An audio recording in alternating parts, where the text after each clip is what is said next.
Assalamualaikum warahmatullahi wabarakatuh. Perkenalkan, nama saya Saci Kirana Safera Pradanti dari kelas 86 nomor absen 35.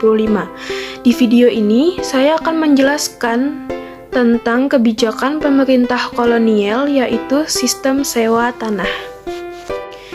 Jadi, salah satu kebijakan terkenal pada masa Raffles adalah sistem sewa tanah atau land rent system atau land lease style sale. Sistem tersebut memiliki 4 ketentuan, antara lain yang pertama, petani harus menyewa tanah meskipun dia adalah pemilik tanah tersebut. Yang kedua, harga sewa tanah tergantung dengan kondisi tanah. Yang ketiga, pembayaran sewa tanah dilakukan dengan uang tunai. Dan yang keempat, bagi yang tidak memiliki tanah dikenakan pajak kepala. Sekarang saya akan menjelaskan latar belakangnya. Latar belakang munculnya sistem sewa tanah adalah dengan adanya kapitulasi, maka Indonesia jatuh di tangan Inggris. Inggris mengirimkan Thomas Stamford Raffles sebagai letnan gubernur di Indonesia. Zaman pendudukan Inggris ini hanya berlangsung selama 5 tahun, yaitu antara tahun 1811 sampai 1816. Raffles menegakkan suatu kebijakan kolonial, yaitu sewa tanah bagi para petani. Itu dilakukan untuk mencegah pemerintahan Belanda masuk untuk menguasai kembali atau untuk mempertahankan kekuasaan Inggris. Sistem ini pertama kali dicetuskan oleh Thomas Stamford Raffles ketika ia ditunjuk sebagai letnan gubernur untuk mengatur pemerintahan Indonesia pada saat itu. Bagi Raffles, seluruh tanah di Hindia Belanda merupakan tanah milik kerajaan Inggris.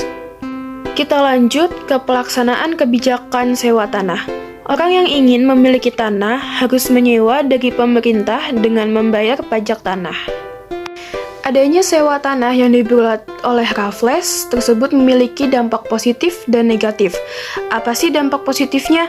Dampak positifnya antara lain memperkenalkan sewa tanah dengan titik berat pada pajak dan ekonomi uang atau moneter, sehingga terjadi penghapusan kerja paksa dan petani bisa memilih tanaman yang akan ditanam.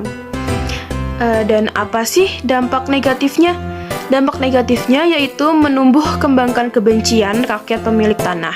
Timbulnya kerugian yang cukup besar bagi pribumi. Kerugian tersebut terjadi karena para petani saat itu belum terbiasa melakukan pembayaran dengan uang karena VOC menerapkan serahan wajib berupa hasil bumi.